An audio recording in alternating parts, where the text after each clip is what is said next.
Hello students, कैसे हैं आप लोग। स्टूडेंट्स, आज के लेक्चर में मैं आपको बताऊंगा chapter electrostatic potential and capacitance से टॉपिक कैपेसिटेंस। अब कैपेसिटेंस एक सिंगल वर्ड नहीं है, it includes capacitance of a conductor, capacitance of a capacitor और कैपेसिटर की वैरायटी, कितने टाइप के कैपेसिटर हैं, लेकिन आपके कोर्स में पैरेलल प्लेट कैपेसिटर ही है। तो capacitance of parallel plate capacitor, इसका पहला पार्ट एयर कैपेसिटर और दूसरा part when it is filled partially with some dielectric. ठीक है स्टूडेंट्स, तो मैं शुरुआत करता हूं इसके पहले टॉपिक से, कैपेसिटेंस ऑफ अ कंडक्टर। इससे पहले स्टूडेंट्स एक काम करिएगा, जब भी आप मेरा लेक्चर देखिए, पेन और कॉपी लेकर के साथ में बैठिएगा, पेन और कॉपी, क्योंकि कुछ चीजें मैं आपको बोलूंगा ओरल, हो सकता है यहां पे ना नोट करूं तो आप फटाक से आप पॉज करके नोट कर सकते हैं। राइट, पहला टॉपिक है कैपेसिटेंस ऑफ अ कंडक्टर। किसी कंडक्टर का कैपेसिटेंस, कैपेसिटेंस का मतलब क्या होता है? नॉर्मली ये किसी कंडक्टर की चार्ज होल्ड करने की एबिलिटी का मेजरमेंट है। मतलब कोई भी कंडक्टर कितना चार्ज होल्ड कर सकता है, यह मेजरमेंट हमारा कैपेसिटेंस कहलाता है। और स्टूडेंट्स, मैंने यहां पर नोट कर रखा है, capacitance of a conductor is the measure of its ability to hold electric charge. कितना चार्ज होल्ड कर सकता है। अब जैसे मैं आपसे कहूं कि कोई भी कंडक्टर है, ठीक है, तो उस पर कोई चार्ज नहीं है, राइट। अगर उस पर कोई चार्ज नहीं है तो क्या उस कंडक्टर का कोई पोटेंशियल होगा? नहीं होगा, पोटेंशियल जीरो होगा। अब मैं धीरे धीरे, जैसे ये कोई कंडक्टर है तो मैंने इतना चार्ज दिया तो इस पे कुछ पोटेंशियल हो गया, फिर मैंने और चार्ज दे दिया, और चार्ज दिया, तो इसका पोटेंशियल बढ़ता जा रहा है। यानी जैसे जैसे हम चार्ज बढ़ाते जा रहे हैं, इसका पोटेंशियल बढ़ता जा रहा है। इसका मतलब students, Q proportional V, charge potential के प्रोपोर्शनल है। जितना ही ज्यादा चार्ज आप बढ़ाएंगे उतनी ज्यादा पोटेंशियल बढ़ता जाएगा। यानी आप लिख सकते हैं Q is equal to C into V, और जहां C क्या है? Capacitance, where C is capacitance and therefore C is equal to Q by V। C is equal to Q by V। अब मैंने कैपेसिटेंस ऑफ अ कंडक्टर ये define किया है, यहां पे मैं इस तरीके से डिफाइन कर रहा हूं, capacitance of the conductor C is equal to Q by V। V अगर 1 कर दें तो क्या होगा? C is equal to Q, यानी capacitance of a conductor will be equal to the charge required to increase its potential by unit. मतलब किसी भी कंडक्टर का पोटेंशियल एक यूनिट बढ़ाने के लिए जितना चार्ज रिक्वायर्ड है, that will be its capacity. आप इसको कई तरीके से डिफाइन कर सकते हैं, the ratio of Q and V। Capacitance of a conductor is the ratio of charge given to the conductor to the potential developed on it, right. Otherwise क्या है कि एक यूनिट पोटेंशियल बढ़ाने के लिए जितना चार्ज की जरूरत है वो उस कंडक्टर का कैपेसिटेंस कहलाता है। मैं बोल रहा हूं, आप नोट करिए, मैं लिखूंगा नहीं। Capacitance of a conductor is equal to the charge to increase its potential by 1 unit, that's it. ठीक है, अब इसका यूनिट देखो यार, कैपेसिटेंस का यूनिट क्या होगा? Q, यानी कूलम। Q का यूनिट क्या है? चार्ज का, कूलम, और V का वोल्ट, यानी यूनिट हुआ कूलम पर वाट, वोल्ट, कूलम पर वोल्ट। और इसको हम लोग कहते हैं फैराड। तो यूनिट कैपेसिटेंस का क्या हुआ? कूलम पर वोल्ट या फैराड। ठीक है, बात समझ में आ गया? तो अभी आप एक काम करिए, 2 मिनट वीडियो को पॉज करिए और इसको फटाक से नोट करिए। यस ठीक है स्टूडेंट्स, नोट कर लिया। आप एक चीज और नोट कर लीजिए कि 1 milli farad is equal to 10⁻³ farad, right. Numericals में क्या आएगा, 1 micro farad is equal to 10⁻6 farad, 1 pico farad is equal to 10⁻12 farad. ठीक है, ये भी नोट कर लीजिए। मैं वीडियो पॉज कर रहा हूं, पॉज करो वीडियो फट से। Students, next topic, capacitance of an isolated spherical capacitor. देखिए, ये एक आपका स्फेरिकल कैपेसिटर की जगह इट इज कंडक्टर।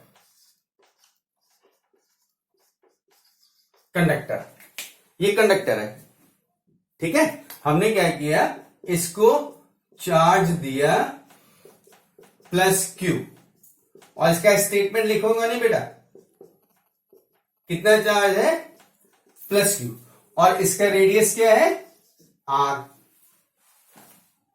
ठीक है।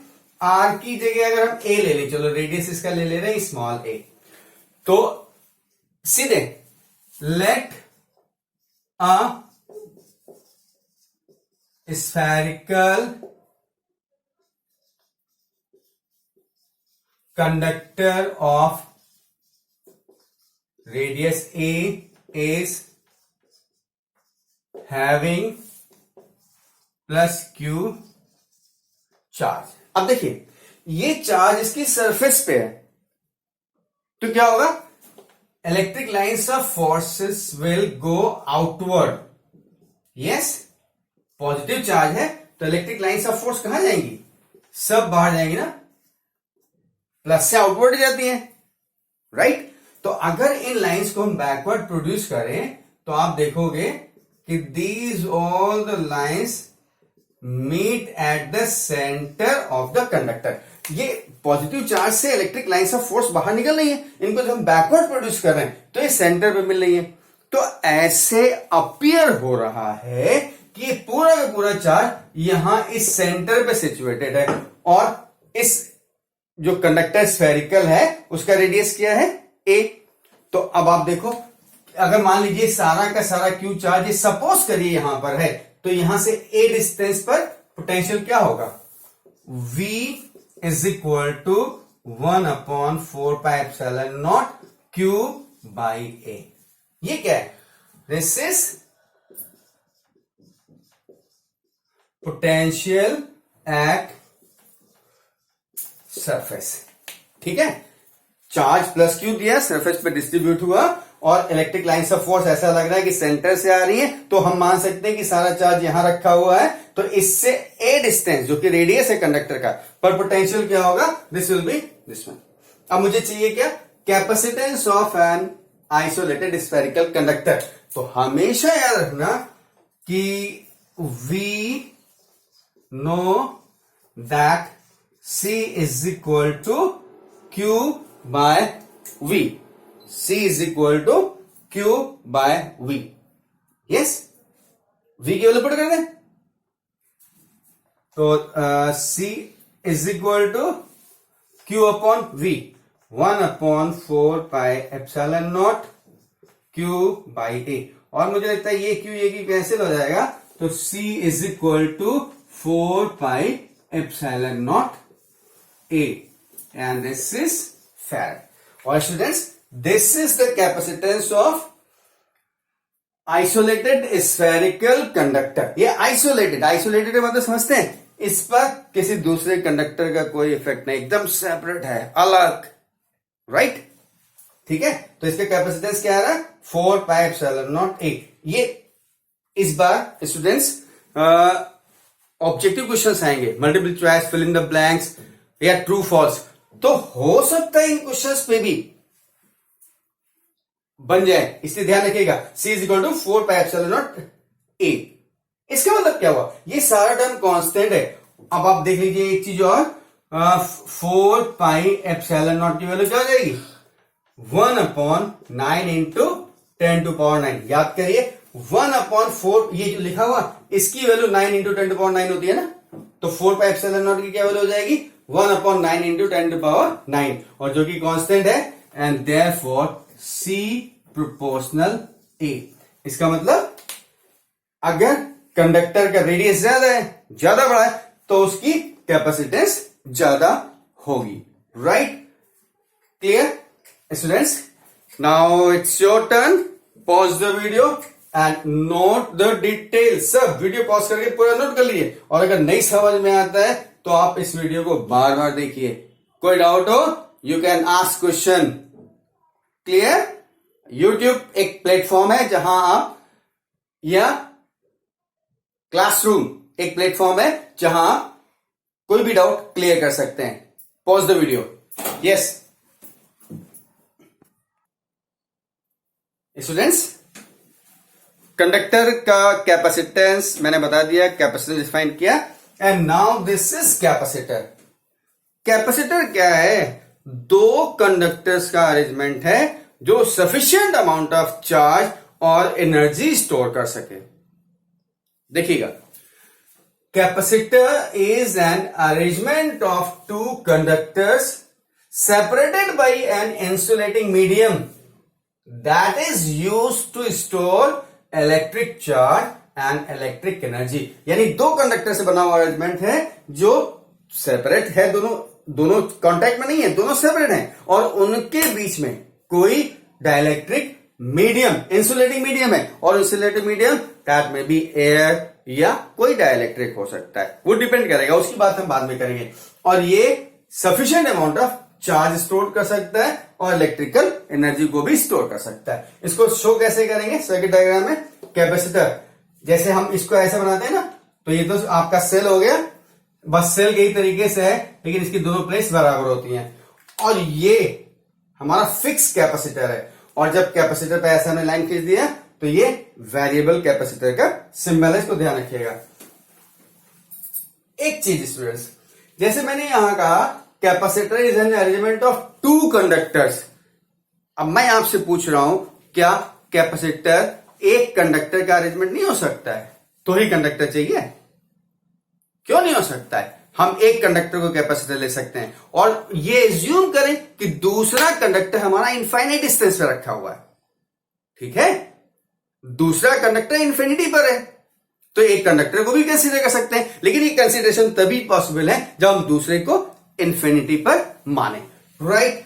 तो इस बेसिस पर, जब मैंने पिछले टॉपिक आपको पढ़ाया था कि capacitance of an isolated conductor, पहले मैंने कैपेसिटर लिखा था फिर कंडक्टर कर दिया था, अब वो कंडक्टर क्या हो गया इस बेसिस पर? मैंने उसको कैपेसिटर पहले लिखा था, फिर कैपेसिटर को हटाकर कंडक्टर किया, अब वो कंडक्टर आपका कैपेसिटर बन गया नहीं बन गया? मैंने इसे हटाया था, वो आपका कैपेसिटर बन गया। सिंगल कंडक्टर कैपेसिटर हो सकता है जबकि हम दूसरे को इन्फिनिटी पे माने। इसलिए पहला टॉपिक भी जो मैंने कराया था जिसमें 4πε0A आया था, वो कंडक्टर भी कह सकते हैं उसको, और कैपेसिटर भी कह सकते हैं, स्फेरिकल कैपेसिटर भी कह सकते हैं, बात एक ही है, राइट? अब दूसरी चीज आती है capacitance of a capacitor. C is equal to, students आपने पढ़ा हुआ है, C is equal to Q/V। अगर दो कंडक्टर्स हैं, इस पे हम कुछ चार्ज देंगे तो उतना ही यहां पे माइनस डेवलप कर जाएगा। दो कंडक्टर अगर पास में रखे हुए हैं तो इस पे चार्ज दिया प्लस, तो सेम अमाउंट इधर अपोजिट चार्ज डेवलप करेगा। तो जब अपोजिट चार्ज डेवलप करेगा तो दोनों कंडक्टर्स के बीच में क्या हो जाएगा? पोटेंशियल डिफरेंस डेवलप कर जाएगा। अब यहां पर ये कंडक्टर ना होकर के दो प्लेट्स हैं, ठीक? तो इसका मतलब C is equal to Q/V। Charge आपने दिया तो दोनों प्लेट्स के बीच में पोटेंशियल डिफरेंस डेवलप कर गया। अब आप देखिए capacitance of a capacitor, the charge मतलब capacitance of a capacitor is the charge required to be supplied to either of the conductor. इसको दो या इसको दो, मैंने इसको प्लस दिया तो इस पे माइनस आ गया, इसको प्लस दीजिए तो इस पे माइनस आ जाएगा इंडक्शन की वजह से। To be supplied to either of the conductors of the capacitor so as to increase the potential difference between them by unit amount। मतलब दोनों कंडक्टर्स में से किसी एक को दिया गया चार्ज जिससे दोनों के बीच में पोटेंशियल डिफरेंस यूनिट अमाउंट से इंक्रीज करे तो that charge is the capacitance of the capacitor. बात समझ में आ गया? यूनिट इसका भी फैराड ही होगा, ठीक है, फैराड या Q by V, coulomb per volt.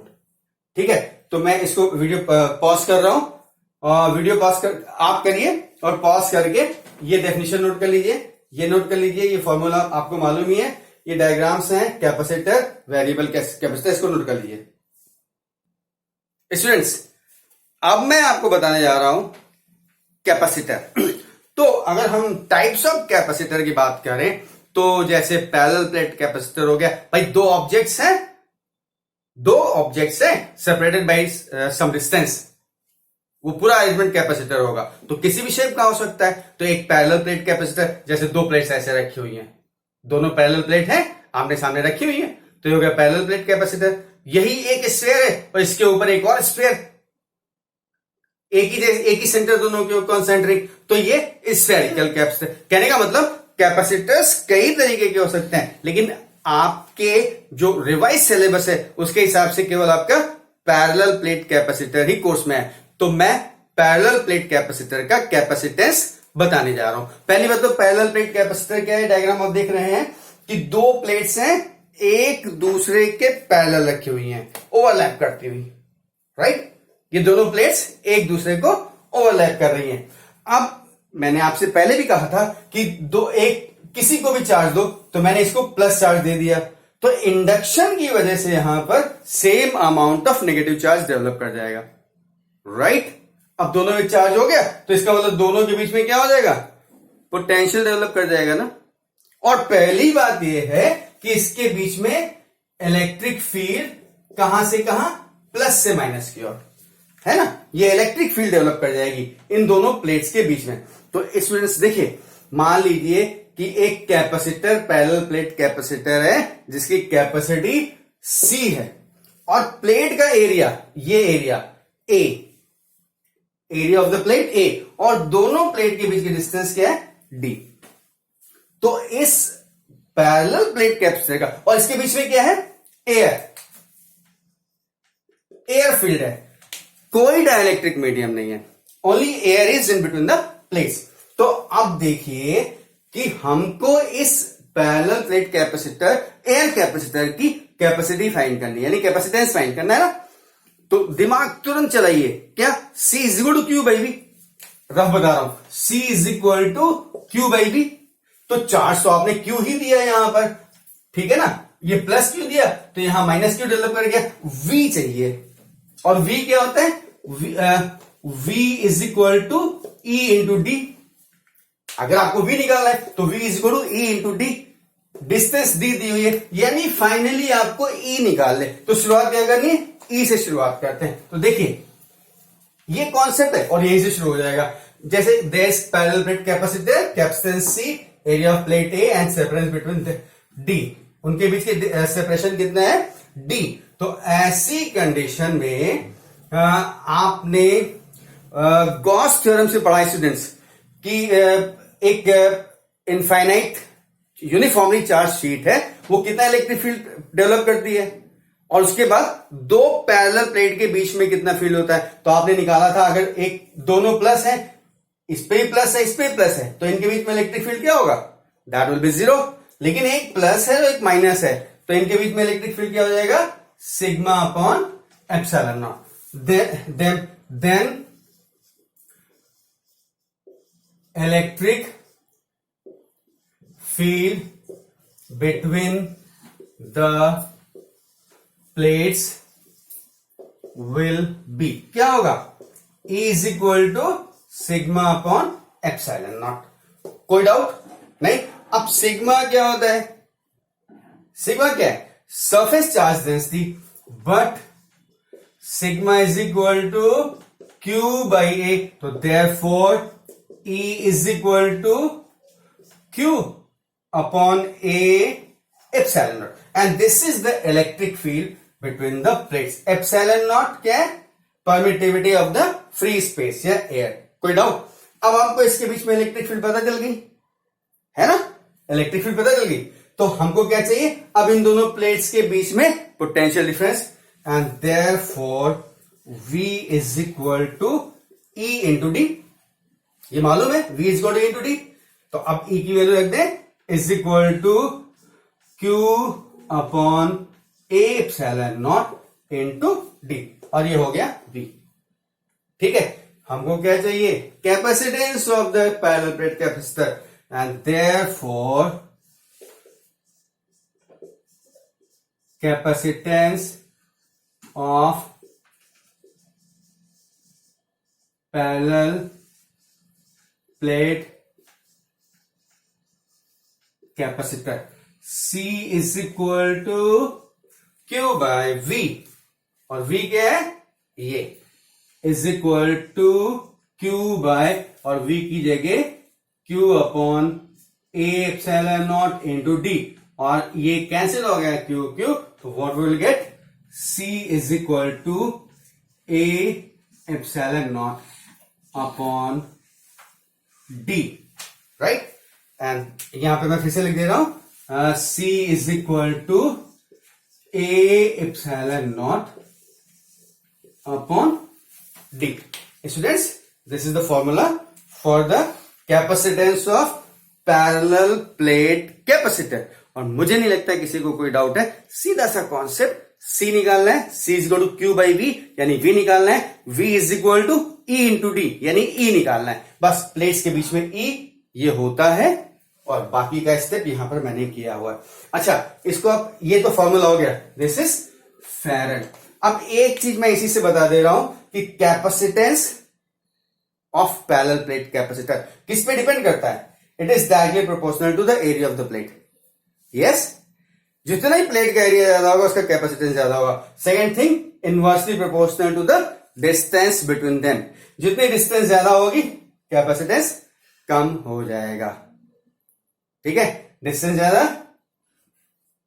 Right, ठीक है, एप्सिलॉन नॉट। अब अगर हम डाइलेक्ट्रिक फील कर देंगे प्लेट्स के बीच में कोई, तो भी कैपेसिटेंस बढ़ जाएगा। तो तीन चीज पे कैपेसिटेंस किस पे डिपेंड करता है, area of the plate, distance between them, and medium. अगर कोई मीडियम हो जाएगा तो क्या आ जाएगा, राइट। तो तीन चीजों पे डिपेंड करता है। तो स्टूडेंट्स, वीडियो को पॉज करिए और फट से नोट कर लीजिए। Okay students, now the next topic is capacitance of parallel plate capacitor with dielectric slab. नई चीज क्या आ गई, विद डाइलेक्ट्रिक स्लैब। पिछला आपने देखा था केवल दो प्लेट्स थी, उसके बीच में कुछ नहीं था, क्या था, एयर। लेकिन अभी हमने क्या किया, एक डाइलेक्ट्रिक स्लैब डाल दी जिसकी थिकनेस P है। तो डायग्राम आप देखो, डायग्राम देखिए कि दोनों प्लेट्स के बीच का सेपरेशन कितना है, D। डाइलेक्ट्रिक, जिसका डाइलेक्ट्रिक कांस्टेंट है, ये दोनों प्लेट के बीच में एयर कितने स्पेस में है, ये D, और इसको मैंने ऊपर बनाया हुआ है ये T। तो रिमेनिंग स्पेस कितना होगा, D माइनस T। यस, तो एयर का स्पेस D माइनस T है। तो अब ऐसा करते हैं, इन दोनों, यहां से यहां तक इलेक्ट्रिक फील्ड होगी ना इन दोनों प्लेट्स के बीच में, जैसा पिछले बताया था। तो अब इलेक्ट्रिक फील्ड एयर स्पेस में भी होगी और डाइलेक्ट्रिक में भी होगी, यानी इस स्पेस की फील्ड को हम E नॉट मान लें और इसकी फील्ड को E मान लें। यस, तो E नॉट क्या हो जाएगा, मैंने लिखा हुआ है, देखिए, a parallel plate capacitor filled partially with dielectric of constant K having plate area A and separation D between the plates. Dielectric slab of thickness T is kept between them. तो electric in space of air, E naught क्या होगा, क्या पढ़ा था आपने, E is equal to sigma upon epsilon naught. Yes, फिर देखिए, electric field in space of dielectric. अब डाइलेक्ट्रिक के स्पेस में क्या होगा, दैट इज E, और E क्या हो जाएगा, सिग्मा अपॉन के एप्सिलॉन नॉट, एयर के स्पेस में एप्सिलॉन नॉट और किसी मीडियम में एप्सिलॉन, और एप्सिलॉन इज इक्वल टू के एप्सिलॉन नॉट। के क्या है? Dielectric constant of this medium. तो अब क्या हो गया, मुझे ई तो मालूम ही हो गया, निकालना है क्या है? C. C is equal to Q upon V, यानी हम वी निकाले पहले, तो वी क्या निकालते हैं? Therefore potential difference in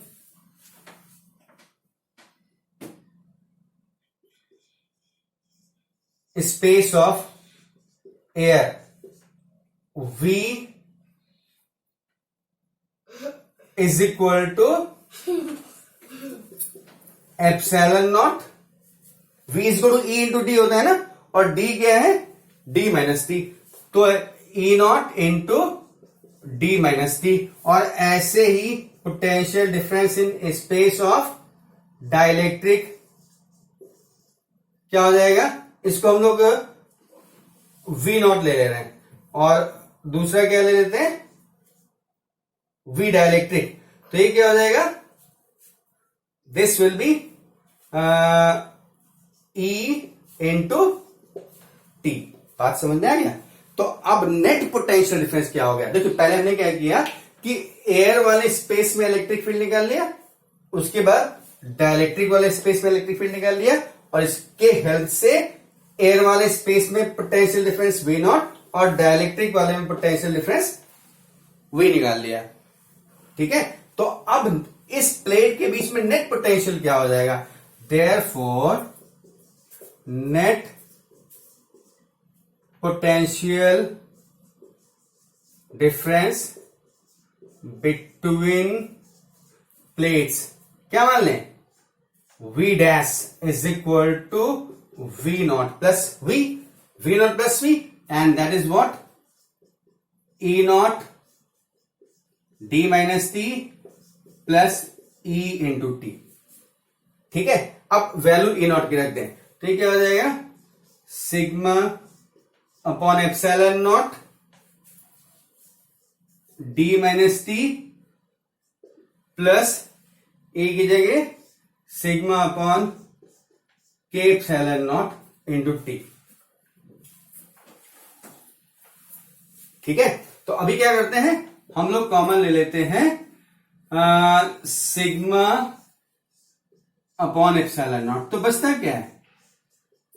D minus T plus T upon K, and this is your net potential difference between the plates. Yes, अब अगर आप कहिए तो मैं यहां पे कर दूं, स्टूडेंट्स कर देता हूं। देखिए यहां पे कोशिश कर रहा हूं, ये आपका वी डैश आ गया। वी डैश क्या है? Net potential difference. तो हमको क्या चाहिए? Total capacitance C, total capacitance C, and therefore C is equal to Q upon V dash, that is Q upon, ये वी डैश रख रहा हूं, sigma upon epsilon nought D minus T plus T upon K. Yes, ऐसा करते हैं students, आप एक काम करिए, इतने पोर्शन को वीडियो पॉज करके net potential difference between the plates copy कर लीजिए। कॉपी करिए स्टूडेंट्स। अभी आपने लास्ट में यहां पे देखा था V dash is equal to sigma upon epsilon nought D minus T plus T upon के।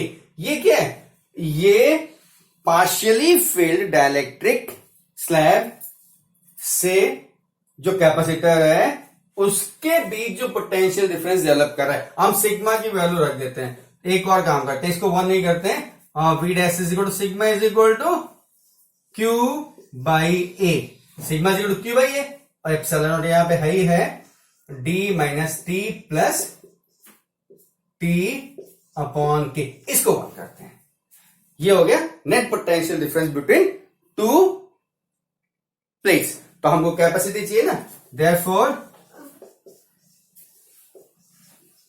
Capacitance C is equal to Q upon V dash. V dash क्या है? Net potential difference. ध्यान रखिएगा, दोनों प्लेट के बीच का नेट पोटेंशियल डिफरेंस। तो अब वैल्यू पुट करते हैं, तो Q upon Q by epsilon not D minus D plus T upon K, और ये Q कैंसिल हो गया, ऊपर जाएगा, यानी C is equal to A epsilon not upon D minus D plus T upon K। Students, this is the formula for the capacitance of a partially filled capacitor. ठीक है, हमारा डेरिवेशन हो गया। आप वीडियो को पॉज करके इसको note कर लीजिएगा। मैं इसमें थोड़ा सा एक चीज और बता रहा हूं, देखिए, इसी से दोनों बातें करता हूं। क्या? मेरा डेरिवेशन हो गया, नो डाउट ओवर। अब आप देखिए, if T is equal to 0, मतलब कोई डाइलेक्ट्रिक नहीं है। अगर प्लेट्स के बीच में कोई डाइलेक्ट्रिक नहीं है, यानी T इज इक्वल टू 0, तो यहां पे T 0 रखेंगे तो क्या आएगा? ये पूरा 0 हो जाएगा, और D माइनस 0 यानी D, यानी क्या आएगा? Then C is equal to A epsilon not upon D। और ये कैसा हो गया? This is your air capacitor, जो कि अभी हमने पिछले टॉपिक में कराया था।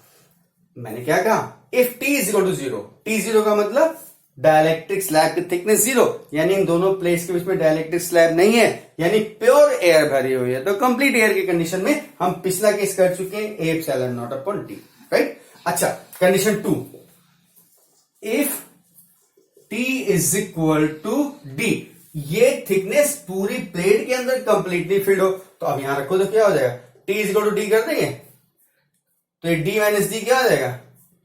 0, और D बाई के ऊपर चला जाएगा, तो C क्या हो जाएगा?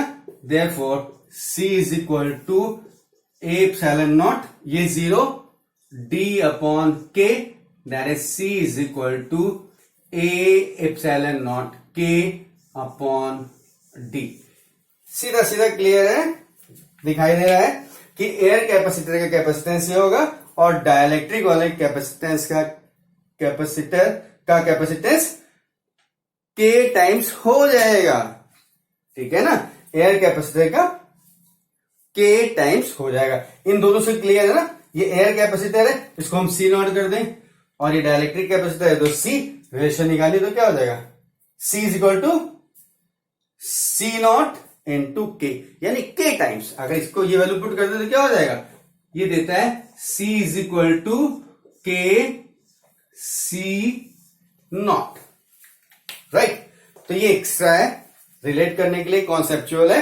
अदरवाइज डाइलेक्ट्रिक स्लैब से पार्शियली फिल्ड कैपेसिटर का कैपेसिटेंस यही हो गया। मेरा ये कैपेसिटेंस का टॉपिक कंप्लीट हो गया।